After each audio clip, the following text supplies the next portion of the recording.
ایسا لگتا ہے، یعنی کہ ان کے خطوں کو پڑھ کر ایسا لگتا ہے گویا جیسے کہ دو لوگ آپس میں بیٹھے گفتگو کر رہے ہوں۔ ان کے خطوں کو پڑھ کر ایسا لگتا ہے کہ جیسے کہ دو لوگ آپس میں بیٹھ کر گفتگو یعنی کہ باتیں کر رہے ہوں۔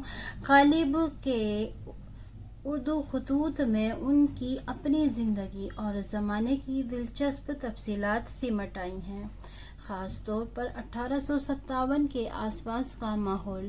غالب کے خطوط میں جس تفصیل کے ساتھ بیان ہوا ہے، اس کے پیش نظر یہ خطوط ایک تاریخی مواد کی حیثیت بھی رکھتے ہیں۔ انہوں نے جو اسلوب اختیار کیا تھا، اس کی نقل کسی سے بھی ممکن نہ ہو سکی۔ ان کے خطوں میں واقعہ نگاری، منظر نگاری اور جذبات نگاری کی غیر معمولی مثالیں موجود ہیں۔ اسی کے ساتھ ساتھ طنز و مزاح کا عنصر بھی غالب کی نثر میں ایک خاص حیثیت رکھتا ہے۔ غالب کے خطوط پڑھیں گے۔ غالب کے خطوط میں پہلا جو خطوط ہے وہ منشی ہرگوپال تپتا کے نام ہے، جو کہ وہ ان کے کیا تھے؟ شاگرد تھے۔ تو چلیے پڑھتے ہیں آگے۔ منشی ہرگوپال تپتا کے نام۔ کیوں صاحب روٹھے ہی رہو گے یا کبھی منو گے بھی؟ روٹھے ہی رہو گے یا کبھی منو گے بھی؟ اور اگر کسی طرح نہیں منتے تو روٹھنے کی وجہ تو لکھو۔ میں اس تنہائی میں صرف خطوں کے بھروسے جیتا ہوں، یعنی جس کا خط آیا میں نے جانا کہ وہ شخص تشریف لایا۔ خدا کا احسان ہے کہ کوئی دن ایسا نہیں ہوتا جو اطراف و جوانب سے دو چار خط نہیں آ رہتے ہوں، بلکہ ایسا بھی دن ہوتا ہے کہ دو بار ڈاک کا ہرکارا خط لاتا ہے۔ ڈاک کا ہرکارا یعنی کہ ڈاکیا یا خط پہنچانے والا کیا ہے؟ دو بار بھی آ جاتا ہے۔ کوئی دن یعنی کہ ایسا بھی گزرتا ہے۔ ایک دوست صبح کو اور ایک دوست شام کو میری دل لگی ہو جاتی ہے۔ دن ان کے پڑھنے اور جواب لکھنے میں گزر جاتا ہے۔ یہ کیا سبب 10 12 دن سے تمہارا خط نہیں آیا؟ یہ کیا 10 12 دن سے تمہارا خط نہیں آیا؟ یعنی تم نہیں آئے۔ خط لکھو صاحب، نہ لکھنے کی وجہ لکھو۔ آد آنے میں بخل نہ کرو، ایسا ہی ہے تو بیرنگ بھیجو۔ نہ لکھنے کی وجہ لکھو، نہ لکھنے کی وجہ لکھو۔ آد آنے میں بخل یعنی کہ کنجوسی نہ کرو، ایسا ہی ہے تو بیرنگ بھیجو۔ بیرنگ یعنی کہ بغیر ٹکٹ کے بھیجو۔ سوموار 27 دسمبر 1858 غالب۔ چلیے اب آگے پڑھتے ہیں۔ منشی ہرگوپال تپتا کے نام۔ یہ کیا ہے؟ سیکنڈ خط۔ بندہ پر تم کو پہلے یہ لکھا جاتا ہے کہ میرے دوست قدیم میر مکرم حسین صاحب کی خدمت میں میرا سلام کہنا۔ اب تک جیتا ہوں اور اس سے زیادہ میرا حال مجھ کو بھی معلوم نہیں۔ مرزا حاتم علی صاحب مہر کی جناب میں میرا سلام کہنا۔ تمہارے پہلے خط کا جواب بھیج چکا تھا کہ اس کے 2 دن یا 3 دن کے بعد دوسرا خط پہنچا۔ اس کے 2 دن کے بعد دوسرا خط پہنچا، 2 یا 3 دن کے بعد پہنچا۔ سنو صاحب، جس شخص کو جس شغل کا ذوق ہو اور وہ اس میں بے تکلف عمر بسر کرے، اس کا نام عیش ہے۔ تمہاری توجہ مفرط با طرف شعر و سخن کہ تمہارے شرافت نفس اور حسن طبع کی دلیل ہے۔ اور بھائی، یہ جو تمہاری سخن گستری ہے، اس کی شہرت میں میری بھی تو نام آوری ہے۔ میرا حال اس فن میں اب یہ ہے کہ شعر کہنے کی روش اور اگلے کہے ہوئے اشعار سب بھول گیا، مگر ہاں اپنے ہندی کلام میں سے 1.5 شعر یعنی ایک مقطع اور ایک مصرع یاد رہ گیا ہے۔ سو گاگا جب دل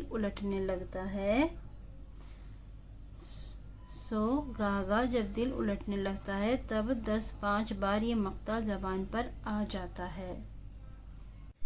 زندگی اپنی جب اس شکل سے گزری غالب، ہم بھی کیا یاد کریں گے کہ خدا رکھتے تھے۔ پھر جب سخت گھبراتا ہوں اور تنگ آتا ہوں تو یہ مصرع پڑھ کر چپ ہو جاتا ہوں۔ اے مرگ ناگہاں تجھے کیا انتظار ہے، اے مرگ ناگہاں تجھے کیا انتظار ہے۔ یہ کوئی نہ سمجھے کہ میں اپنی بے رونقی اور تباہی کے غم میں مرتا ہوں۔ جو دکھ مجھ کو ہے اس کا بیان تو معلوم، مگر اس بیان کی طرف اشارہ کرتا ہوں۔ انگریز کی قوم میں سے جو ان روسیاہ کے ہاتھ سے قتل ہوئے، اس میں کوئی میرا امیدگار تھا اور کوئی میرا شفیق تھا، کوئی میرا امیدگار تھا اور کوئی میرا شفیق تھا، اور کوئی میرا دوست اور کوئی میرا شاگرد۔ جو لوگ مطلب کہ قتل ہوئے، ان میں سے کوئی میرا امیدگار تھا، کوئی شفیق تھا، کوئی میرا دوست تھا، کوئی میرا اسٹوڈنٹ تھا۔ ہندوستانیوں میں کچھ معشوق، کچھ عزیز، کچھ دوست، کچھ شاگرد، سو وہ سب کے سب خاک میں مل گئے۔ ایک عزیز کا ماتم کتنا سخت ہوتا ہے، یعنی کہ جب کوئی گزر جاتا ہے، مر جاتا ہے، تو اس کا جو ہے وقت مطلب کتنا سخت ہوتا ہے اس کا ماتم۔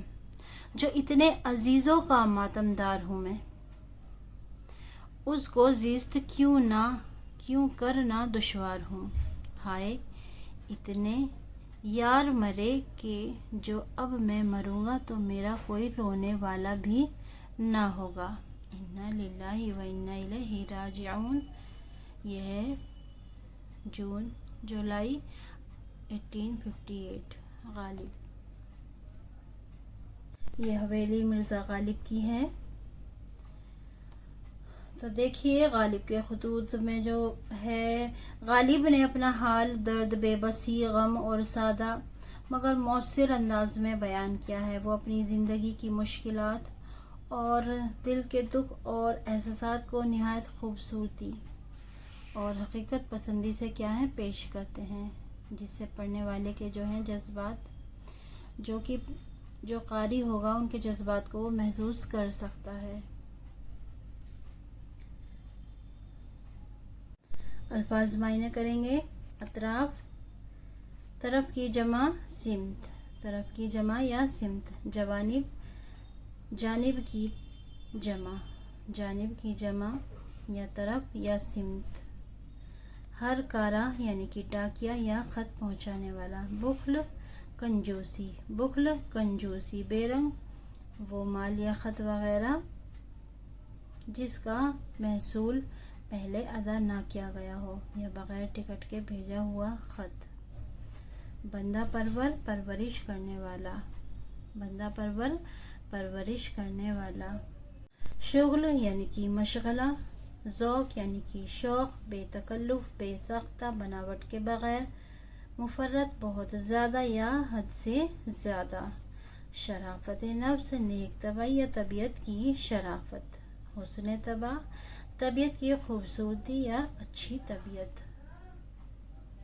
نام آوری، معروف ہونا، روش راستہ، گاہ گاہ، کبھی کبھی یا کسی وقت۔ مرگ ناگہاں وہ موت جو اچانک آ جائے۔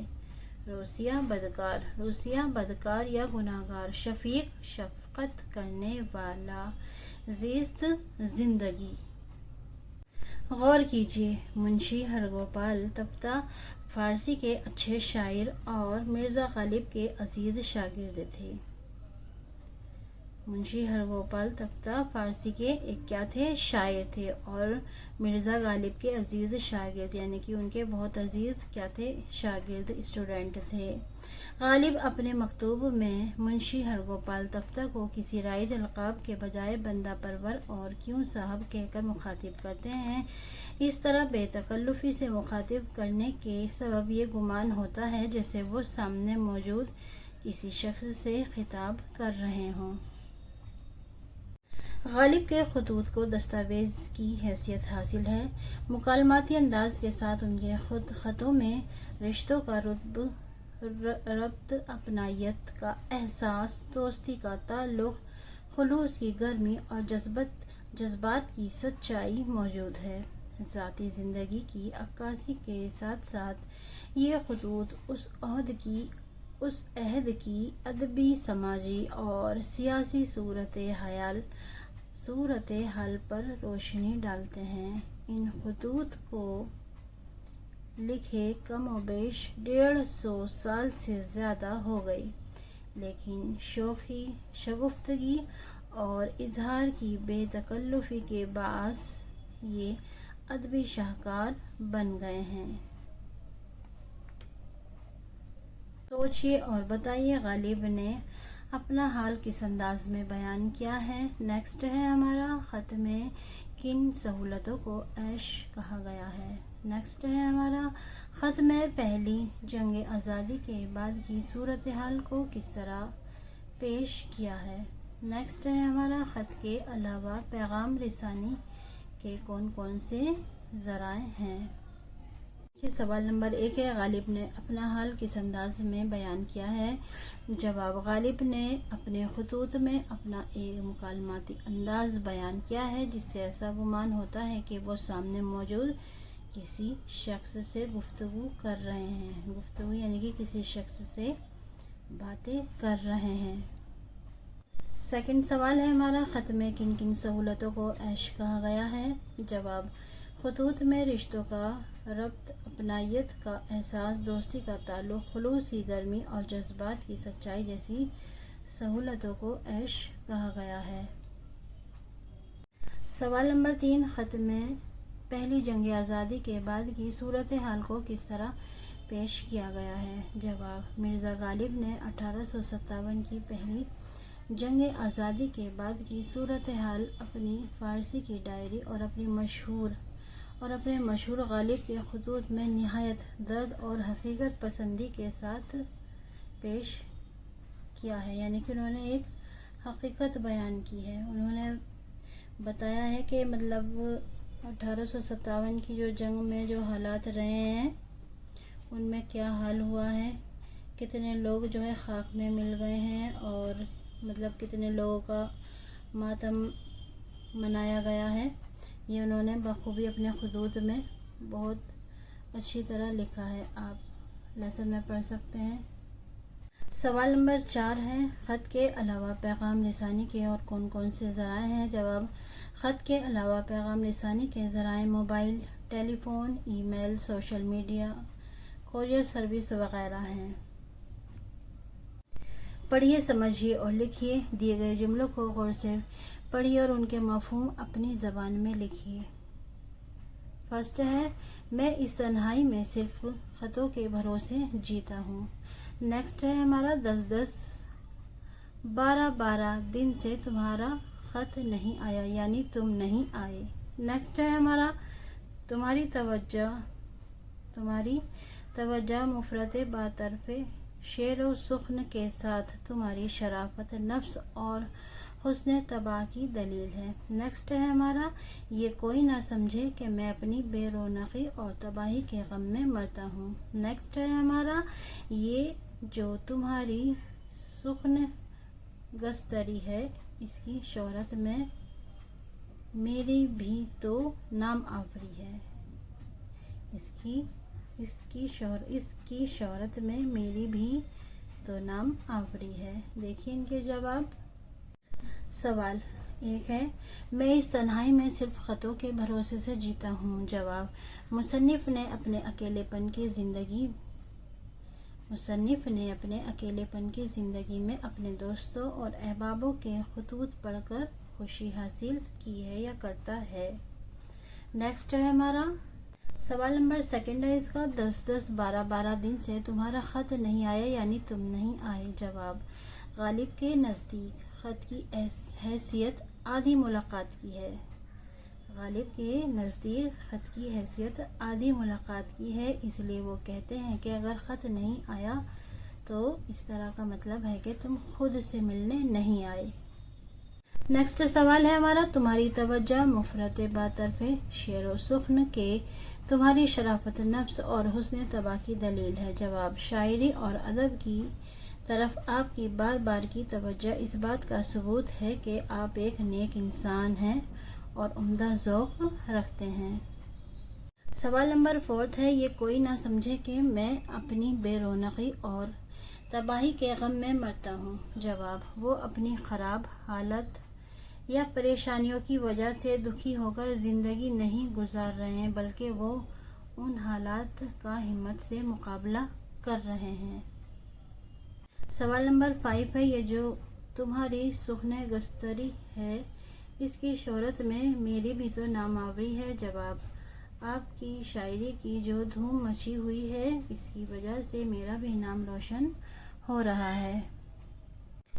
خط کے شروع میں بندہ پرور کہہ کر جس کے نام خط لکھا ہے اسے مخاطب کیا گیا ہے۔ خط کے شروع میں بندہ پرور کہہ کر جس کے نام خط لکھا ہے اسے کیا کیا گیا ہے؟ مخاطب کیا گیا ہے۔ بندہ پرور کے معنی ہے پرورش کرنے والا۔ آپ پڑھ چکے ہیں کہ خط کے شروع میں جن الفاظ سے مکتوب الیہ کو مخاطب کیا جاتا ہے وہ القاب و آداب ہوتے ہیں۔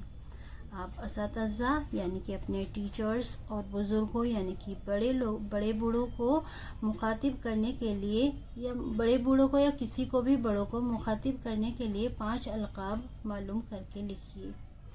تو 5 القاب یہ ہیں، جناب عالی، محترم، عزیز محترم، حضرت اور محترم و مکرم وغیرہ۔ اور نیکسٹ ہے ہمارا، پہلے خط میں لفظ ہر کارا آیا ہے جس کے معنی ہے خط پہنچانے والا، ڈاکیا۔ اسی لفظ کے دوسرے متبادل ہیں قاصد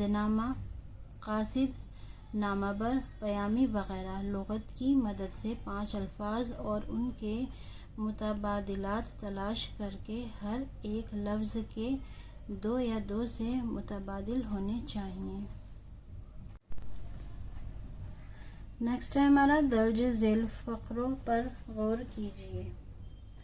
پس اے میرے پیارے نوجوان ہم وطنوں، اے میری قوم کے بچوں، جب ہم لفظوں کی جمع بناتے ہیں تو آخر میں کیا ہے؟ نون غنہ لگاتے ہیں۔ مثال کے طور پر بھائی سے بھائیوں وغیرہ، لیکن جب خطاب کیا جائے تو نون غنہ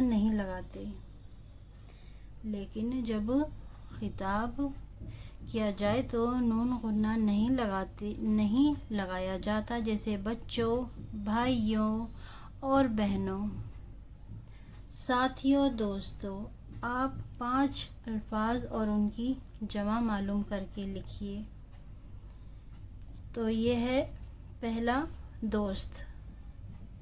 دوستو، دیکھو یہ ہم نے اس کا پلورل لکھا ہے دوستو، تو اس میں کیا ہے ہمارا؟ نون غنہ۔ یہ کیا ہے ہمارا؟ نون غنہ۔ اب یہ جو ہم آگے لکھیں گے مخاطب کر کے، اس میں جیسے کہ بتایا گیا ہے کہ جب ہم لفظوں کی جمع بناتے ہیں، لفظوں کی جمع کیا ہے؟ دوست کیا ہے؟ سنگل ورڈ ہے اور یہ اس کی جمع ہے۔ دوست کی جمع کیا ہے؟ دوستوں۔ تو اس میں ہم نے کیا لگایا ہے؟ یہ آگے دوستوں کے جو لگ رہا ہے کیا ہے ہمارا؟ یہ نون غنہ، اس کو بولتے ہیں مثال کے طور پر بھائی سے بھائیوں، اسی طرح دیکھیے دوست سے دوستوں. لیکن جب خطاب کیا جائے تو نون غنہ نہیں لگاتے. یہ دیکھیے آگے دوست کا پلورل ہو گیا دوستوں، اس میں ہم نے نون غنہ لگایا ہے. لیکن جب ہم خطاب کریں گے کہ دوستوں میری بات غور سے سنو، تو یہاں پہ کیا ہے یہاں پہ ہم نے نون غنہ نہیں لگایا ہے. جب ہم خطاب کرتے ہیں دوستوں ہے تو پلورل، لیکن یہاں پہ جب خطاب کریں گے تو ہم نون غنہ نہیں لگائیں گے. بس اس سوال میں یہی بتایا گیا ہے کہ جب ہم کوئی خطاب کرتے ہیں لوگوں سے یا جمع کے جو الفاظ آئیں گے اس میں نون غنہ نہیں لگے گا. تو دوست کیا ہے، یہ سنگل ورڈ ہے اور اس کا پلورل کیا ہوگا دوستوں. لیکن جب ہم نے اس کو خطاب کیا تو یہاں پہ نون غنہ ہم نے نہیں لگایا. تو دوستوں میری بات غور سے سنو. سیکنڈ ہے ہمارا بھائی، اس کا پلورل ہو گیا بھائیوں. لیکن جب ہم نے کیا جب خطاب کیا جاتا ہے تو نون غنہ نہیں لگا جاتا. بھائیوں آپس میں مل جل کر رہو. اسی طرح تھرڈ ہے ساتھی، اس کا پلورل ہوگا ساتھیوں منزل ابھی دور ہے. نیکسٹ ہے ہمارا بچہ اور اس کی جمع کیا ہوگی بچوں. اب یہاں پہ ہم نے نون غنہ نہیں لگایا ہے. بچوں شور مت مچاؤ. عزیز محنت ہی میں راحت ہے. اب ہے درج ذیل کے لیے ایک لفظ لکھیے. خط لکھنے والا کاتب یا مکتوب نگار، جسے خط لکھا جائے مکتوب الیہ. خط لکھنا خطوط نگاری. خط لے جانے والا ڈاکیا. اپنے دوست کے نام ایک خط لکھیے اور اسکول کے سالانہ جلسے میں کی گئی اپنی نظامت کا ذکر کیجیے. ای میل پیغام رسانی کا اہم ذریعہ ہے. ایک ای میل لکھیے جس میں کسی ادبی شخصیت سے اسکول کے جلسے کی صدارت کرنے کی درخواست کی گئی ہو. تخلیقی اظہار، اپنے دوست کے نام میں خط لکھیں اور اسکول کے سالانہ جلسے میں کی گئی اپنی نظامت کا ذکر کیجیے. تو بخدمت میرے پیارے دوست، یہاں پہ آپ دوست کا نام لکھیں گے. السلام علیکم. امید ہے کہ تم خیریت سے ہوں گے. میں بھی اللہ کے فضل سے بخیر ہوں، یعنی کہ ٹھیک ہوں. ہمارے اسکول میں گزشتہ ہفتے سالانہ جلسہ منعقد ہوا. اس جلسے میں نے تقریری مقابلے میں حصہ لیا اور بہترین کارکردگی پر مجھے انعام بھی ملا. جلسے میں اساتذہ یعنی کہ جلسے میں ٹیچرز، طلباء، اسٹوڈنٹس اور والدین نے بڑی تعداد میں شرکت کی. جلسے میں کیا کرا تھا، جو ٹیچرز تھے اور اسٹوڈنٹس اور والدین ماتا پتا جو آئے تھے انہوں نے بڑی تعداد میں شرکت کی. کافی لوگ آئے تھے. اسی موقع پر بہت خوشی ہوئی اور نئی یادیں جڑیں اور نئی یادیں بھی بنی. امید ہے کہ تم بھی اپنے اسکول کی سرگرمیوں میں بڑھ چڑھ کر حصہ لیتے ہوں گے. اپنا خیال رکھنا. تمہارا دوست. یہاں نام لکھیں گے.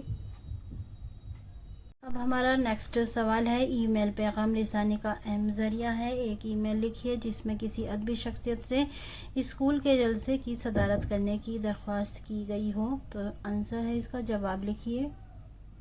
ای میل پیغام رسانی کا اہم ذریعہ ہے. ایک ای میل لکھیے جس میں کسی ادبی شخصیت سے اسکول کے جلسے کی صدارت کرنے کی درخواست کی گئی ہو. تو یہاں پہ لکھیں گے ہم یہ.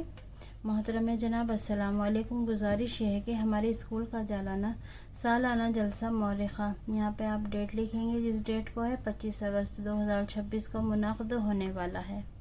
ہم آپ کی علمی و ادبی خدمات سے بہت متاثر ہیں، اس لیے ہماری دلی خواہش ہے کہ آپ اس تقریب میں بطور صدر تشریف لائیں اور اپنی قیمتی گفتگو سے طلباء کی رہنمائی فرمائیں. آپ کی شرکت ہمارے لیے باعث اعزاز ہوگی. ہمیں امید ہے کہ آپ ہماری درخواست قبول فرمائیں گے. آپ کی شرکت ہمارے لیے باعث اعزاز ہوگی. ہمیں امید ہے کہ آپ ہماری درخواست قبول فرمائیں گے. شکریہ. خیر اندیش صدر انتظامیہ کمیٹی. یہاں نام لکھیں گے اسکول کا اور یہاں پہ تاریخ لکھیں گے. غالب کے خطوط کا خلاصہ: غالب نے اپنا حال، درد، بے بسی، غم اور سادہ مؤثر انداز میں بیان کیا ہے۔ وہ اپنی زندگی کی مشکلات، دل کے دکھ اور احساسات کو نہایت خوبصورتی اور حقیقت پسندی سے پیش کرتے ہیں، جس سے قاری ان کے جذبات کو محسوس کر سکتا ہے، یعنی کہ جس سے پڑھنے والا ان کے جذبات کو محسوس کر سکتا ہے۔ مختصر جواب اس کا یہ ہے کہ غالب نے اپنا حال، درد و غم، بے بسی اور حقیقت پسندانہ انداز میں بیان کیا ہے، جس سے ان کے دل کی کیفیت اور زندگی کی مشکلات واضح ہوتی ہیں۔